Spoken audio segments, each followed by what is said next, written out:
The Emperor's New Suit.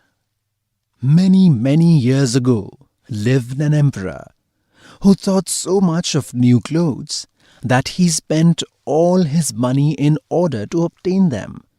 His only ambition was to be always well dressed. He did not care for his soldiers, and the theatre did not amuse him. The only thing, in fact, he thought anything of was to drive out and show a new suit of clothes. He had a coat for every hour of the day, and as one would say of a king, he is in his cabinet.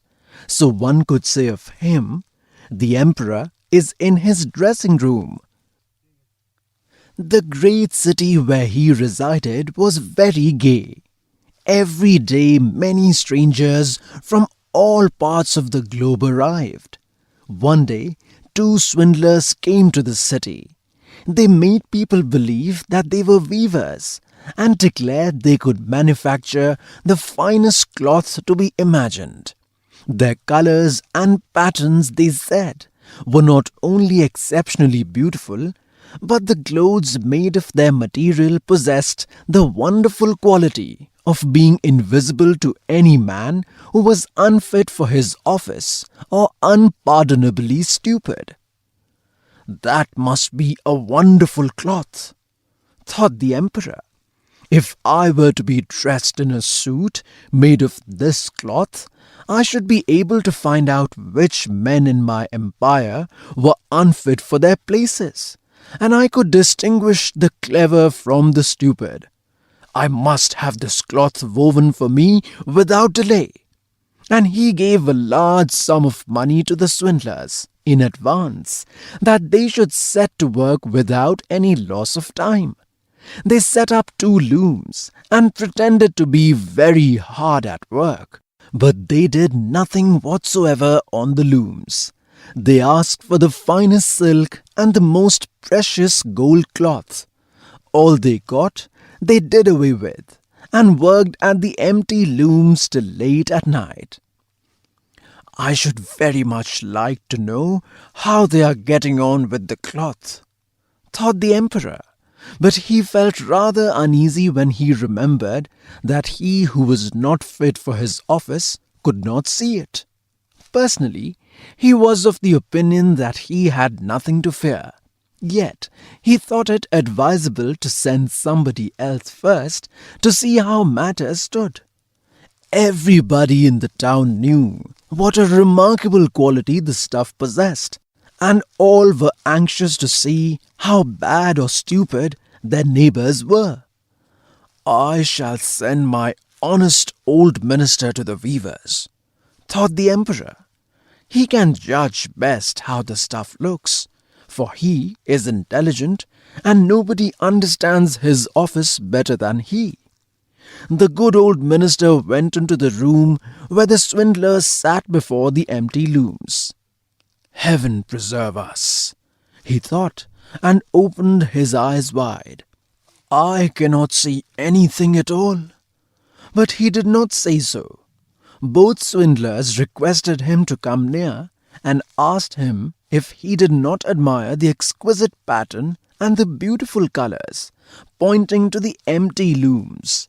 The poor old minister tried his very best, but he could see nothing, for there was nothing to be seen. Oh dear, he thought, can I be so stupid? I should never have thought so, and nobody must know it. Is it possible that I am not fit for my office? No, I cannot say that. I was unable to see the cloth. Now, have you got nothing to say? Said one of the swindlers, while he pretended to be busily weaving. Oh, it is very pretty, exceedingly beautiful, replied the old minister, looking through his glasses. What a beautiful pattern! What brilliant colors! I shall tell the emperor that I like the cloth very much. We are pleased to hear that, said the two weavers, and described to him the colors and explained the curious pattern. The old minister listened attentively, that he might relate to the emperor what they said, and so he did. Now, the swindlers asked for more money, silk and gold cloth, which they required for weaving. They kept everything for themselves, and not a thread came near the loom. But they continued, and hitherto, to work at the empty looms. Soon afterwards, the emperor sent another honest courtier to the weavers to see how they were getting on, and if the cloth was nearly finished. Like the old minister, he looked and looked, but could see nothing, as there was nothing to be seen. "Is it not a beautiful piece of cloth?" asked the two swindlers, showing and explaining the magnificent pattern, which, however, did not exist. "I'm not stupid," said the man. "It is therefore my good appointment for which I'm not fit. It is very strange, but I must not let anyone know it."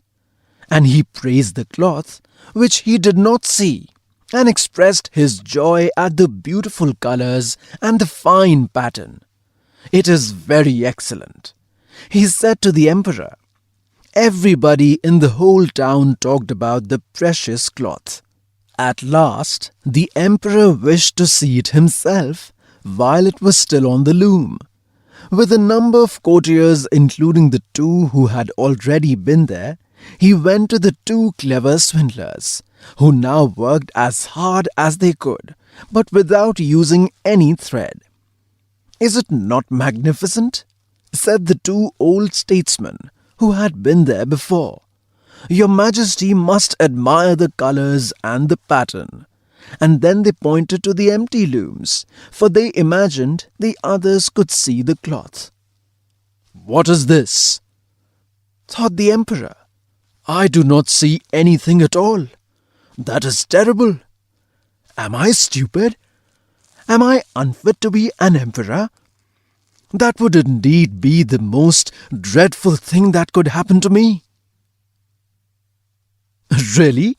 he said, turning to the weavers. "Your cloth has our most gracious approval." And nodding contentedly, he looked at the empty loom, for he did not like to say that he saw nothing. All his attendants who were with him looked and looked, and although they could not see anything more than the others, they said, like the emperor, "It is very beautiful," and all advised him to wear the new magnificent clothes at a great procession, which was soon to take place. "It is magnificent, beautiful, excellent," one heard them say. Everybody seemed to be delighted, and the emperor appointed the two swindlers imperial court weavers. The whole night previous to the day on which the procession was to take place, the swindlers pretended to work and burned more than 16 candles. People should see that they were busy to finish the emperor's new suit. They pretended to take the cloth from the loom and worked about it in the air with big scissors and sewed with needles without the thread, and said at last, "The emperor's new suit is ready now." The emperor and all his barons then came to the hall. The swindlers held their arms up as if they held something in their hands and said, "These are the trousers, this is the coat, and here is the cloak," and so on. They are all as light as a cobweb, and one must feel as if one had nothing at all upon the body. But that is just the beauty of them. "Indeed," said all the courtiers, but they could not see anything, for there was nothing to be seen. "Does it please your Majesty now to graciously undress," said the swindlers, "that we may assist your Majesty in putting on the new suit before the large looking glass?" The emperor undressed, and the swindlers pretended to put the new suit upon him, one piece after another, and the emperor looked at himself in the glass from every side. "How well they look! How well they fit!" said all. "What a beautiful pattern! What fine colors! That is a magnificent suit of clothes." The master of the ceremonies announced that the bearers of the canopy, which was to be carried in the procession, were ready. "I am ready," said the emperor. "Does not my suit fit me marvelously?" Then he turned once more to the looking glass, that people should think he admired his garments. The chamberlains who were to carry the train stretched their hands to the ground, as if they lifted up a train, and pretended to hold something in their hands. They did not like people to know that they could not see anything. The emperor marched in the procession under the beautiful canopy, and all who saw him in the street and out of the windows exclaimed, "Indeed, the emperor's new suit is incomparable. What a long train he has! How well it fits him!" Nobody wished to let others know he saw nothing, for then he would have been unfit for his office or too stupid. Never emperor's clothes were more admired. "But he has nothing on at all," said a little child at last. "Good heavens! Listen to the voice of an innocent child," said the father, and one whispered to the other what the child had said. "But he has nothing on at all," cried at last the whole people. That made a deep impression upon the emperor, for it seemed to him that they were right. But he thought to himself, "Now I must bear up to the end." And the chamberlains walked with still greater dignity, as if they carried the train which did not exist.